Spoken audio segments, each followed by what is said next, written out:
Good afternoon guys, welcome to JPIS academy. JPIS academy में आप सभी का स्वागत है।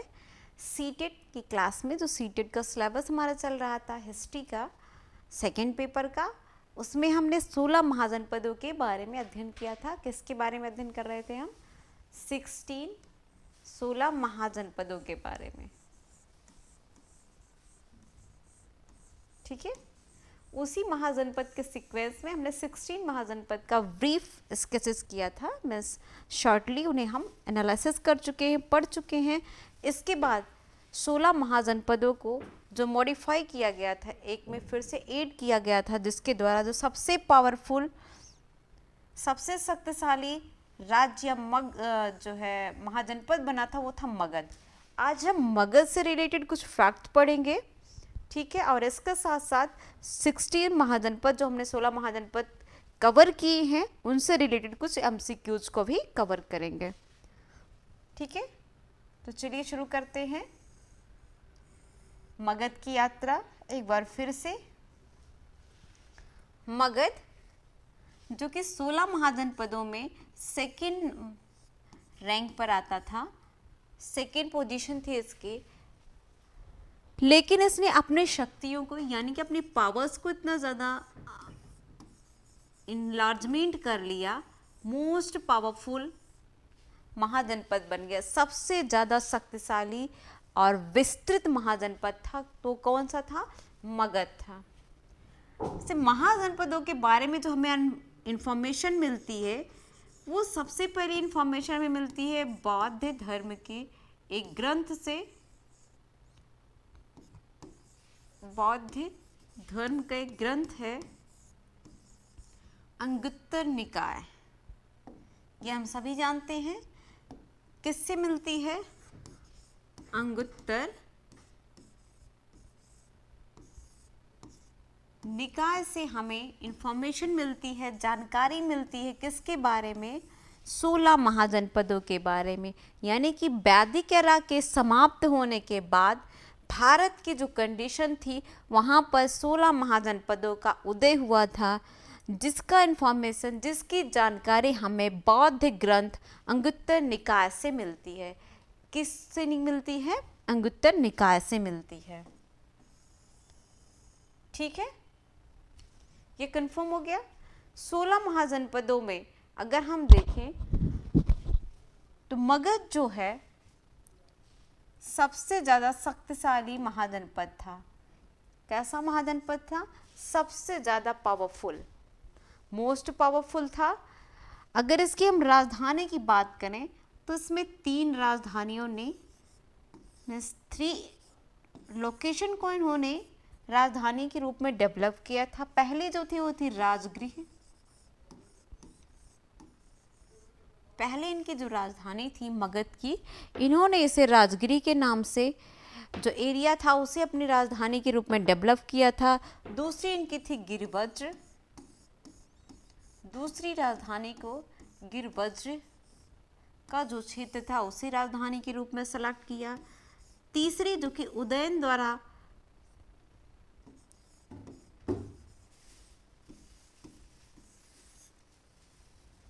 सेलेक्ट की गई थी, उदयन ने जिसे माना था, वो थी पाटलिपुत्र। ठीक है, तो 3 राजधानियां थी किसकी? मगध की। मगध की कितनी राजधानियां थी? 3। फर्स्ट राजगृह, सेकेंड गिरवज्र, और तीसरी जो थी वो थी पाटलिपुत्र।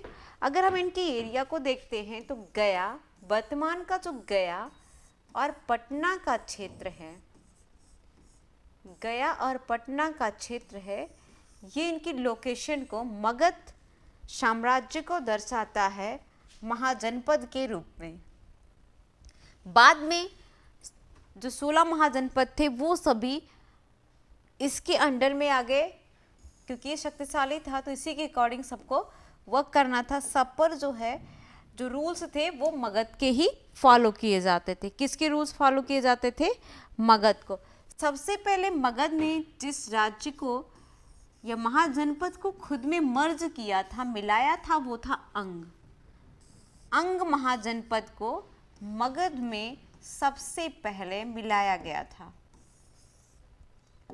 ठीक है।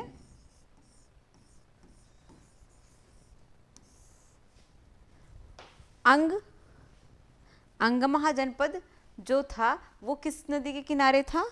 चंपा नदी के किनारे था। अगर हम देखें तो ऋग्वेद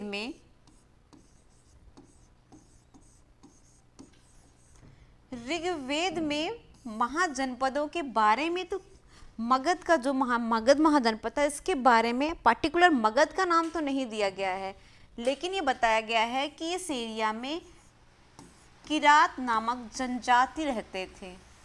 ठीक है, उनसे इन्हें संबोधित किया गया। इसके साथ साथ अथर्ववेद का अगर हम अध्ययन करते हैं, अथर्ववेद में हमें मगध महाजनपद के बारे में इंफॉर्मेशन मिलती है। किसके बारे में जानकारी मिलती है? अथर्ववेद में। ऋग्वेद में सिर्फ इस क्षेत्र में रहने वाली जनजाति का वर्णन है, जिसे हम क्या कहते हैं? किरात के नाम से जानते हो जनजाति को। और अथर्ववेद में मगध लोकेशन को डिस्क्राइब किया गया है। अगर हम देखें तो इसके जो फाउंडर यानी कि संस्थापक, मगध महाजनपद के संस्थापक जो थे, फाउंडर,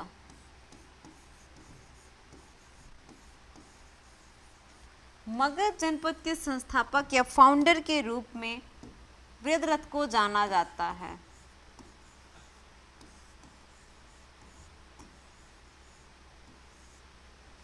ठीक है, वृद्धरथ को इसका फाउंडर माना जाता है मगध महाजनपद का।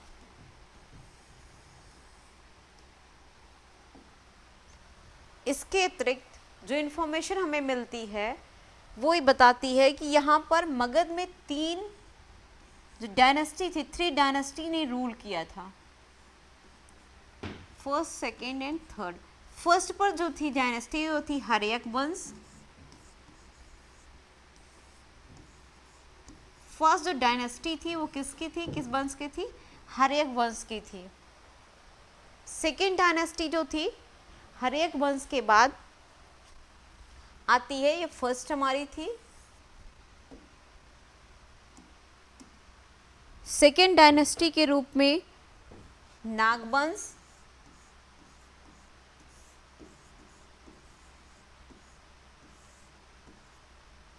थर्ड जो था वो नंद वंश था।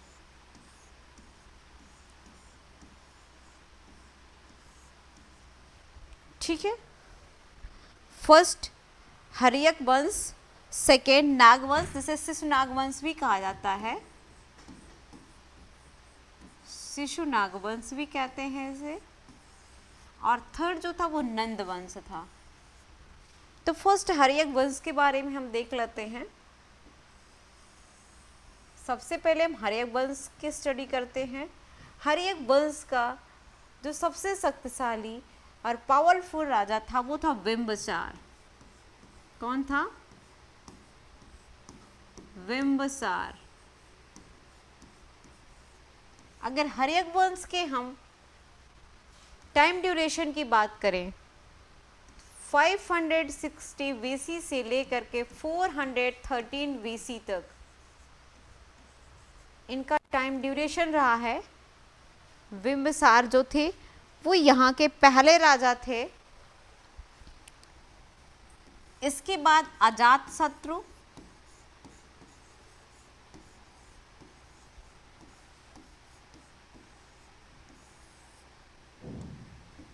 हर्यक डायनेस्टी के most powerful and dominant feature, जो सबसे ज़्यादा पावरफुल और डोमिनेंट फीचर्स था वो हर्यक वंश में बिंबिसार, अजातशत्रु और उदयन का था। किसका था? उदयन का था।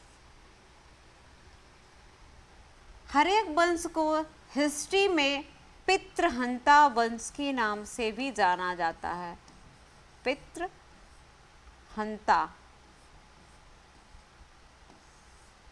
Why? The reason is that इसका कारण क्या था, क्यों उन्हें पितृहंता के रूप में जाना जाता था? क्योंकि हर्यक वंश के जो राजा थे वो जब पुनः राजगद्दी पर आए, डायनेस्टी को संभालने की कोशिश की, तो उन्होंने अपने ही फादर को किल करके राजतंत्र में राजा के रूप में खुद को स्टेब्लिश किया था। क्या किया था? अपने ही पिता को मार करके राजा बने थे। इसी वजह से इसे पितृहंता वंश भी कहा जाता है। हर्यक वंश को पितृहंता वंश भी कहते हैं।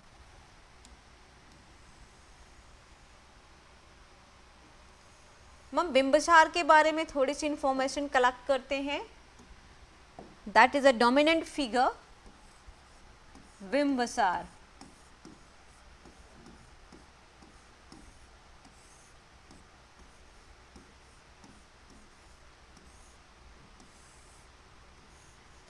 बिंबिसार हर्यक वंश के प्रथम राजा थे जो कि बहुत ज़्यादा पावरफुल थे। इन्होंने अपने डायनेस्टी को, अपने राजतंत्र को बढ़ाने के लिए फर्स्ट तो युद्ध मीन्स पावर को इंक्रीज किया, लोगों से युद्ध तो किया ही, इसके साथ साथ उन्होंने दूसरी नीति अपनाई थी विवाह की, शादी या विवाह की नीति अपनाई थी। ठीक है, इन्होंने जो शक्तिशाली राजा होते थे उनकी डायनेस्टी में मैरिज करते थे और इसके बाद उसे अपने में मर्ज कर लेते थे। तो फर्स्ट मैरिज इन्होंने कहाँ पर की थी?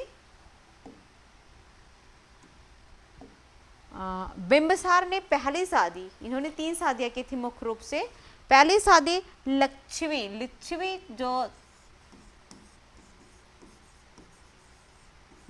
नरेश के पुत्री से की थी।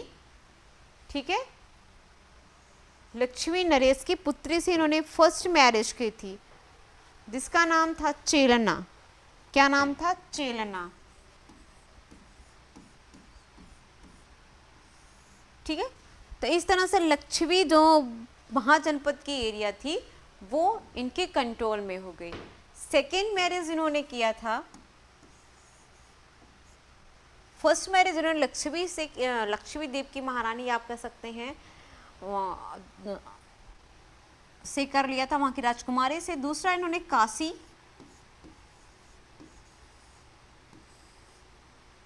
काशी को दहेज के रूप में प्राप्त किया था। इन्होंने काशी को दहेज के रूप में प्राप्त किया था, यानी कि कौशल देश के राजा की पुत्री से विवाह किया था। ठीक है, इन्होंने कौशल देश के राजा की पुत्री से विवाह किया और काशी को दहेज के रूप में प्राप्त कर लिया। इस तरह से 2 महाजनपद जो कि बहुत ज़्यादा पावरफुल थे उनको उन्होंने अपने अंडर में कर लिया। इनका नाम था कोशला देवी, कोशला देवी। कोशला देवी से इन्होंने शादी की थी। ठीक है, आगे कोशला देवी के पुत्र भी अजात शत्रु थे। थर्ड मैरिज इन्होंने मद्र महाजनपद की राजकुमारी से किया था। किससे किया था? मद्र महाजनपद की राजकुमारी से किया था। उनका नाम था क्या? क्षेमा।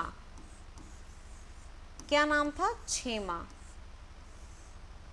तो इन्होंने सब मिलाकर के 3 शादियां की थी, जिसमें फर्स्ट उन्होंने चेलना से की, दूसरी कौशला देवी से की और तीसरी क्षेमा से की थी। और इन 3 शक्तिशाली महाजनपदों को अपने अंडर में कर लिया था। बिंबिसार ने सिर्फ और सिर्फ युद्ध और राज्य विस्तार ही नहीं किया, सिर्फ युद्ध और राज्य विस्तार ही नहीं किया, बल्कि शिक्षा पर भी ध्यान दिया था। जीवक जो थे बहुत बड़े ज्ञानी थे, चिकित्सक थे, ये राजवैद्य थे।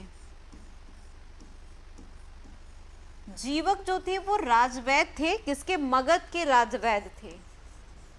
बिंबिसार के समय में जो जीवक राजवैद्य थे, चिकित्सक, वो जो थे मगध के सबसे बड़े राजवैद्य थे। और इन्होंने अंग के महाराजा को जब पीलिया हुआ था तो उनको मेडिसिन दे करके सही किया था, जिससे इनकी मित्रता अंगदेश से बढ़ गई थी। ठीक है,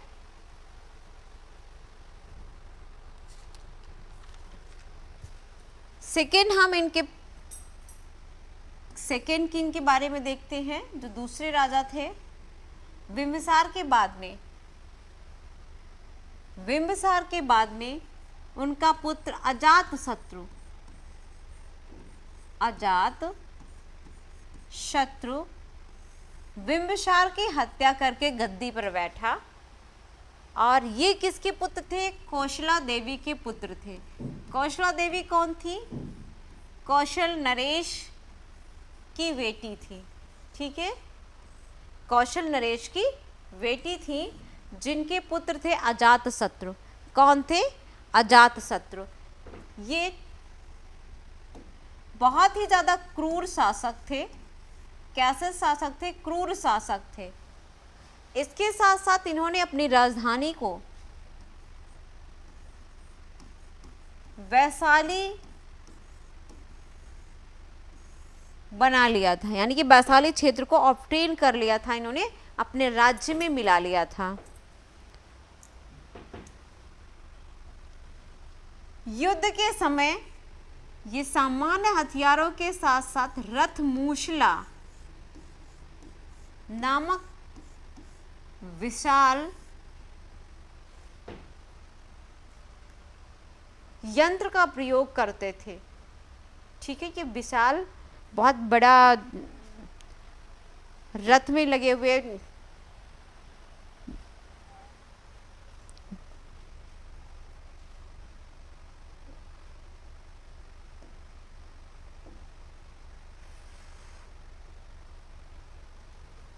sorry for this.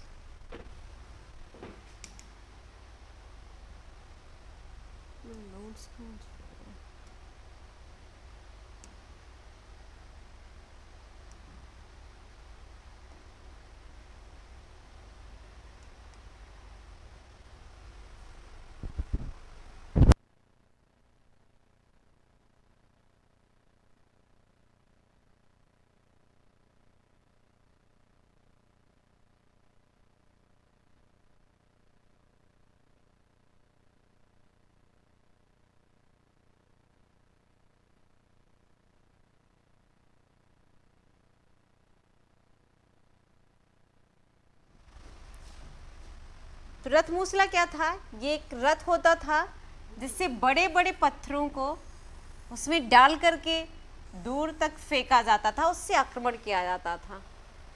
उसे रथमूसला कहते थे।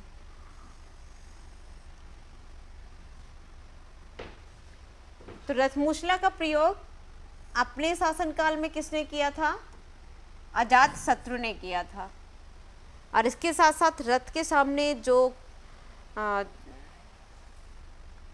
इस तरह से कटीले पत्थरों को आप मान सकते हैं, लोहे के कटीले आकार में आगे से लगे होते थे। जो भी उनके सामने फौज आती थी उनको रन अप करके वो अपने अंदर ड्रॉप कर लेते थे। मीन्स जैसे कि हम इस समय ना गेहूं की कटाई हो रही है, गेहूं और धान को काटने वाली मशीन अपने सामने आने वाले पार्ट्स को कैप्चर कर लेती है, सेम कंडीशन इसकी थी।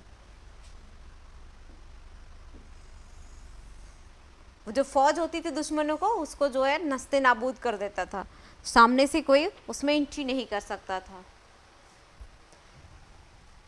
उदयन क्रूर होने के साथ साथ जो फर्स्ट बौद्ध समिति हुई थी, फर्स्ट बौद्ध समिति, वो उदयन काल में हुई थी। मीन्स इसी काल में किया गया था बौद्ध समिति। 483 विशी में प्रथम बौद्ध समिति का आयोजन किया गया था, जिसके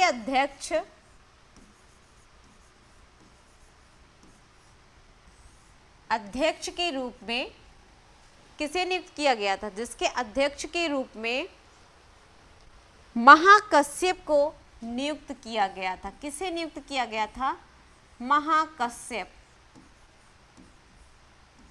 महाकश्यप के देखरेख में 483 बीसी में पहली बौद्ध समिति का आयोजन किया गया था। एक बार हम रिवाइज कर लेते हैं इन दोनों के बारे में। जी हाँ, अजातशत्रु ने अपने पिता की हत्या करके राजा के रूप में गद्दी को स्वीकार किया था। ये कौशला देवी के पुत्र थे। किसके पुत्र थे? कौशला देवी के पुत्र थे। ये बहुत ज़्यादा क्रूर थे क्योंकि अपने दुश्मनों को छोड़ते नहीं थे। इन्होंने वैशाली को अपने राज्य में मिला लिया था। युद्ध के समय इनके पास विशाल पत्थरों को फेंकने वाला हथियार था, जिसके तहत बड़े बड़े पत्थरों को सेनाओं पर, जो शत्रु सेना होती थी उसके ऊपर डाला जाता था। इसके साथ साथ रथ मूसला का भी प्रयोग ये युद्ध में करते थे, जिससे कि इनका विजय निश्चय होता था। प्रथम बौद्ध समिति के रूप में इन्होंने प्रथम बौद्ध समिति का आयोजन 483 बीसी में किया गया था, जिसके अध्यक्ष महाकश्यप थे। अब नेक्स्ट हम देखते हैं अगला जो शासक था हर्यक वंश का, और सबसे ज़्यादा ही एक्टिव शासक था वो कौन था? उदयन।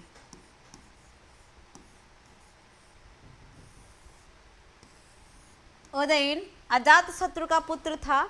जैसा कि इसमें बताया गया है कि पितृहंता वंश था, तो इसने अपने पिता अजातशत्रु को मार करके राज्याभिषेक कर राजगद्दी को प्राप्त किया था। अजातशत्रु ने भी अपने पिता को बिम्बिसार को मारा था। उसी तरह से उदयन ने अपने फादर अजातशत्रु को मारा और इसने न्यू कैपिटल, नई राजधानी बनाई। उदयन ने ही नई राजधानी बनाई थी पाटली।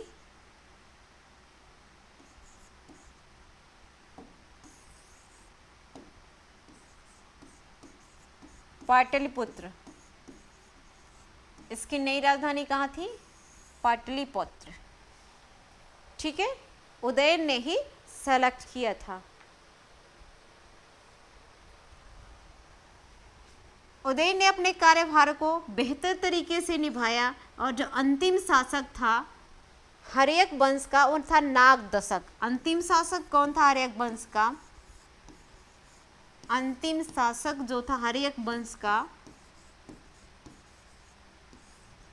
वो कौन था? नागदशक।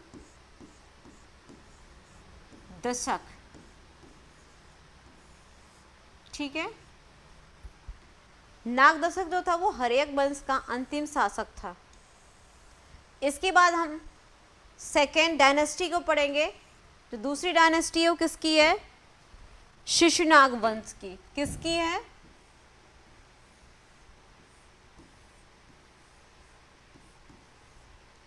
शिशुनाग वंश। अगली जो डायनेस्टी है वो शिशुनाग वंश की है, जो कि 413 बीसी से शुरू हो जाता है और कब तक चलता है? 413 से शुरू होने के बाद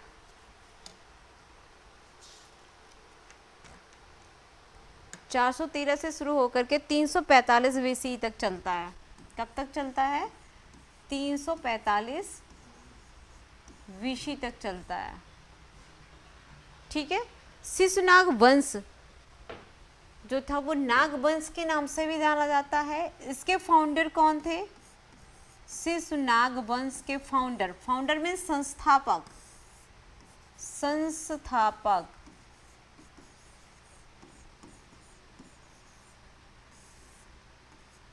संस्थापक को ही हम फाउंडर भी कहते हैं।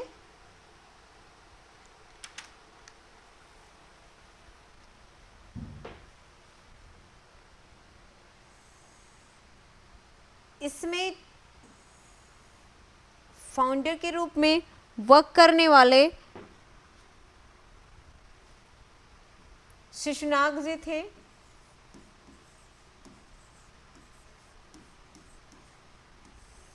इन्होंने नागदशक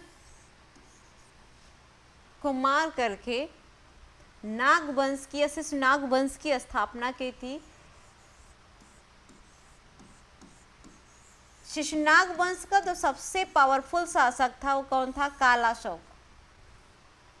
कौन था? कालाशोक। कालाशोक सबसे पावरफुल सेकेंड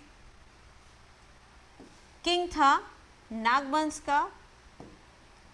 इसी के समय में सेकेंड दूसरी बौद्ध समिति आयोजित की गई थी। दूसरी बौद्ध समिति कालाशोक के समय में आयोजित की गई थी। ये हमें ध्यान रखना है, ठीक है। नेक्स्ट हमें पढ़ना है नंद वंश। अगला जो वंश हम पढ़ेंगे कौन सा वंश है? नंद वंश।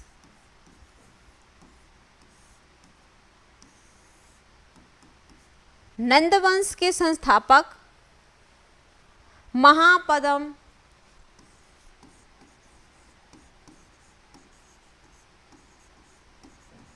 नंद थे,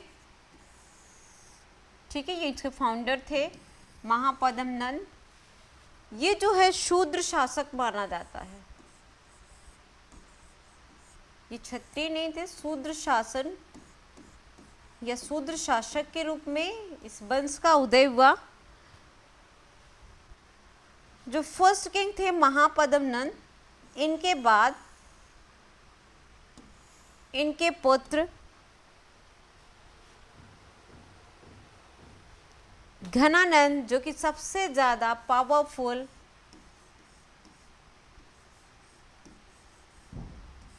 डायनेस्टी के किंग हुए थे।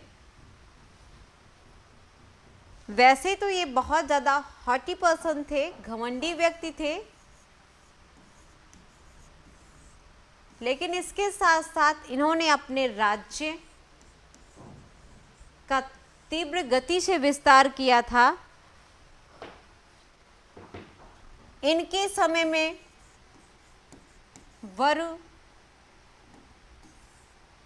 वरुरुचि और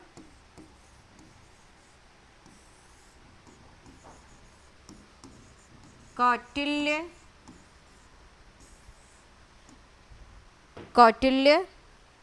स्थूल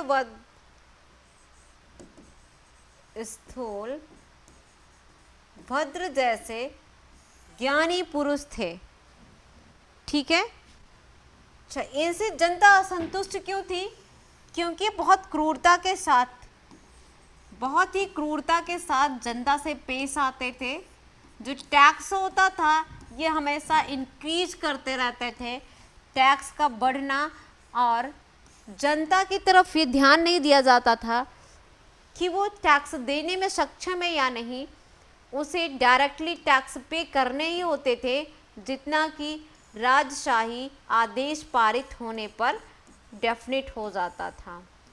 शाही आदेश या शाही फरमान में जो आदेश पारित होता था टैक्स का जितना % देना था वो डेफिनेट रहता था। इसलिए जनता जो थी वो बहुत परेशान रहती थी, क्योंकि उन्हें अपनी बातों को कहने का कोई मौका नहीं मिलता था। इस वंश की जो इंफॉर्मेशन है वो हमें हाथी गुफा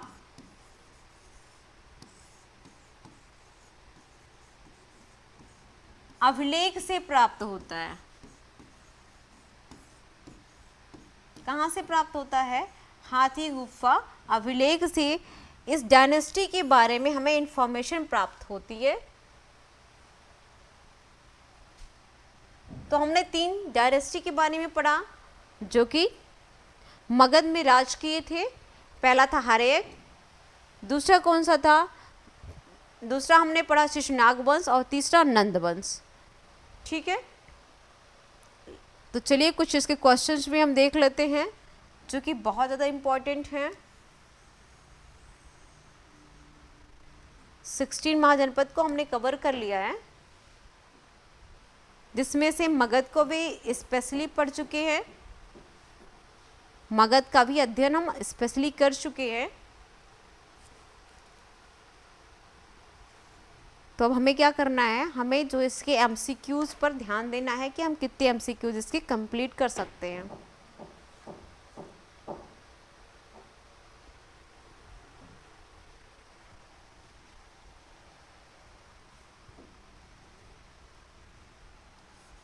फर्स्ट क्वेश्चन, पहला जो क्वेश्चन हो सकता है, वैदिक एरा के बाद,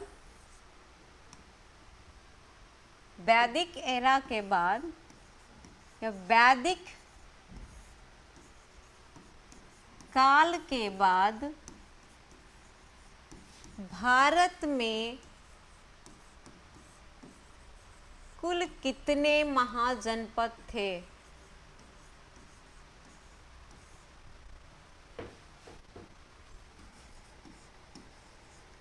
महाजनपद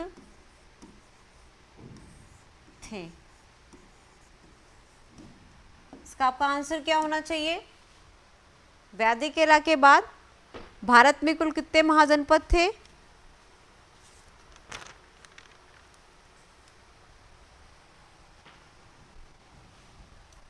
हमने कितने महाजनपदों के बारे में पढ़ा है? 16 महाजनपदों के बारे में अध्ययन किया है।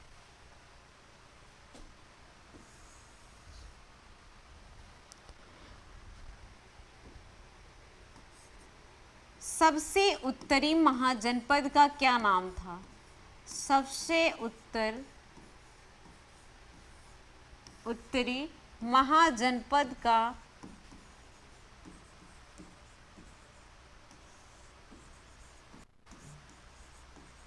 क्या नाम था?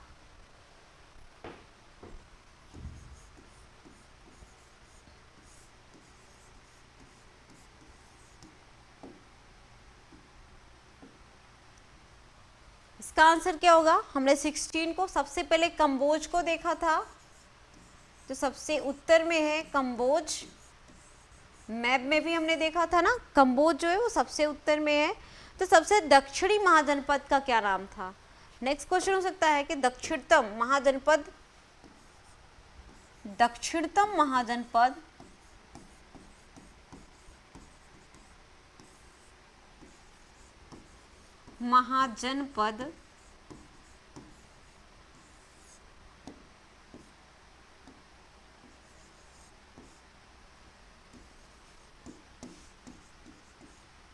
कौन सा था?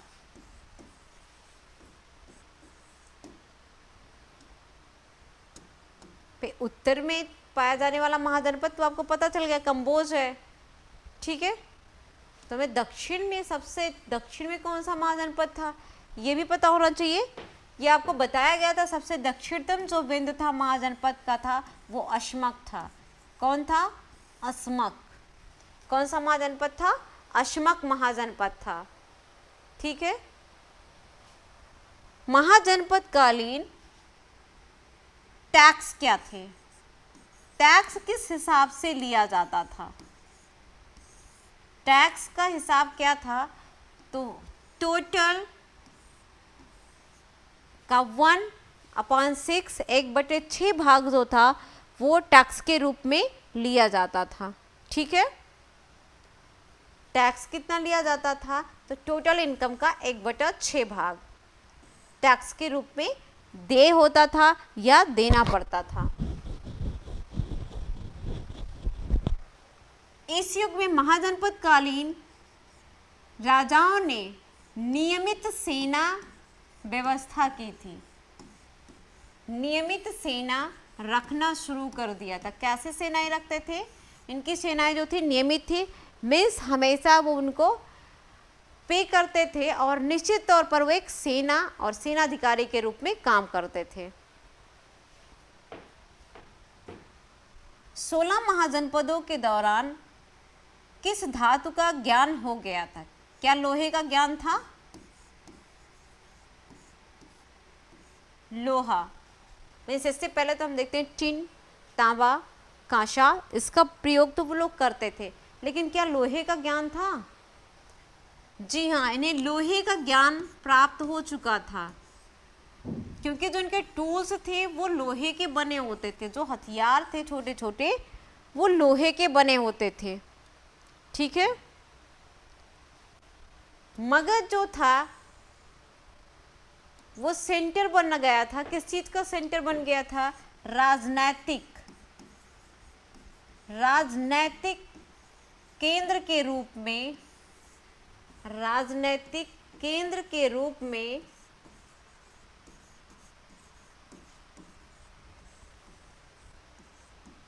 मगध जो था वो विस्तृत रूप से अपने पंख पसार रहा था, यानी कि वो बहुत ही ज़्यादा फेमस हो गया था। सभी जो 15 अदर महाजनपद थे उनकी हर क्रियाकलाप में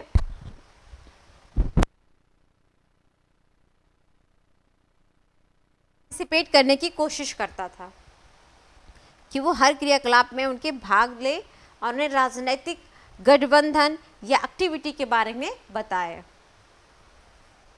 महाजनपद के दौरान लोगों को धान की खेती का विशेष ज्ञान प्राप्त हो गया था, तो धान की खेती धान की रोपाई करके करते थे।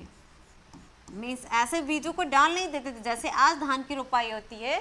सेम कंडीशन महाजनपद कालीन जो कृषि कार्य होता था वहां पर भी धान की रोपाई की जाती थी। क्या की जाती थी? धान की रोपाई की जाती थी। ठीक है।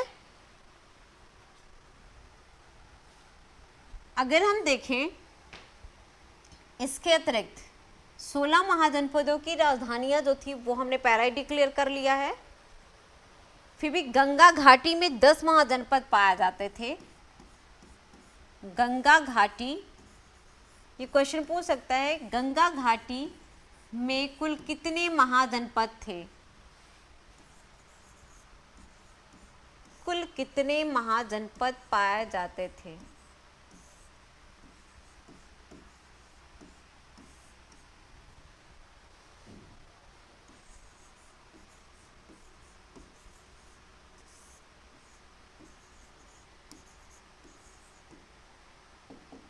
आपका आंसर होगा 10।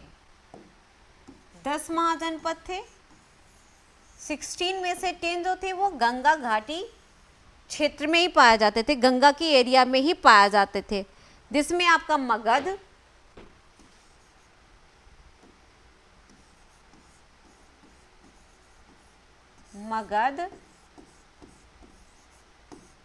वज्जी, ठीक है, अंग,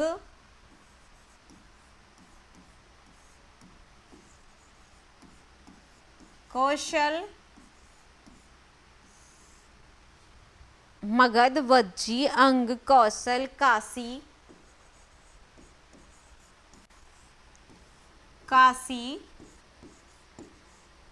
वत्स, ठीक है,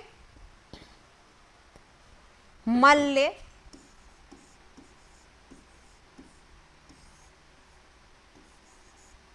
चेदी, मल्ल, चेदी, पांचाल और कुरु। पांचाल,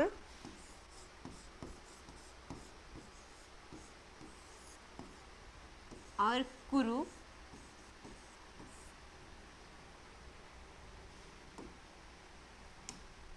महाजनपद पाए जाते थे। फर्स्ट, सेकेंड, थर्ड, काउंटिंग कर लेते हैं हम। First Magadh, second Vajji, third Panchal, fourth हमारा हो गया मल्ल, फिफ्थ चेदी, 6 कुरु, 7 अंग, 8 कौशल, 9 काशी, 10 वत्स।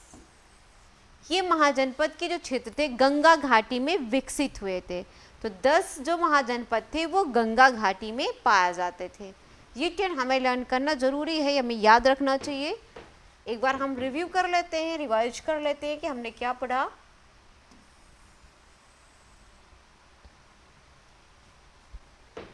विशेष तौर पर हमने जो मगध के बारे में पढ़ा और महाजनपद के बारे में,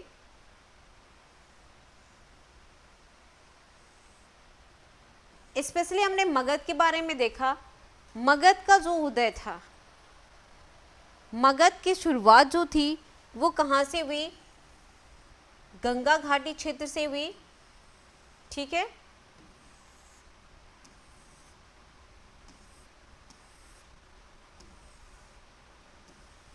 किस क्षेत्र से हुई थी? गंगा घाटी क्षेत्र से हुई थी।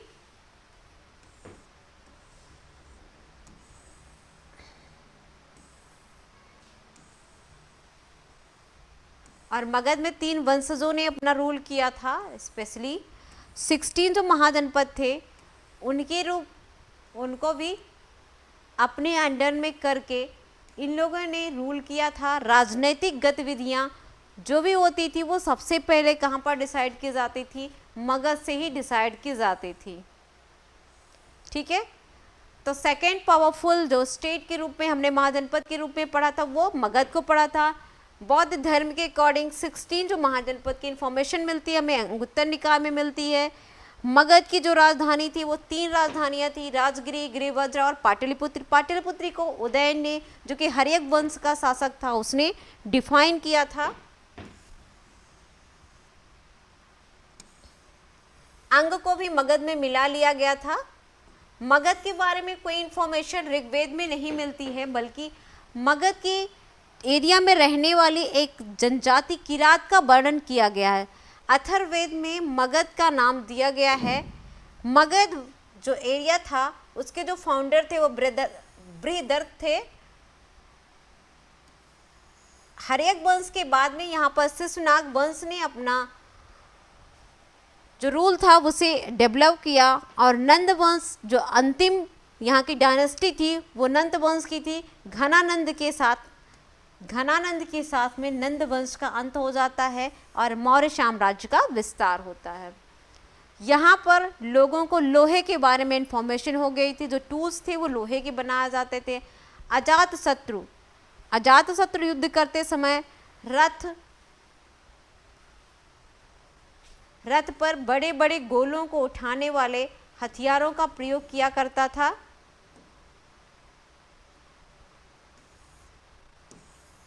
ठीक है, बिंबिसार ने अपने राज्य को विस्तृत करने के लिए 2 नीतियों को अपनाया था। पहला तो मैरिज और दूसरा युद्ध। तो ये हमने देखा। I hope you are able to understand. समझ में आ चुका होगा आप सभी को। Thanks to all of you to join us.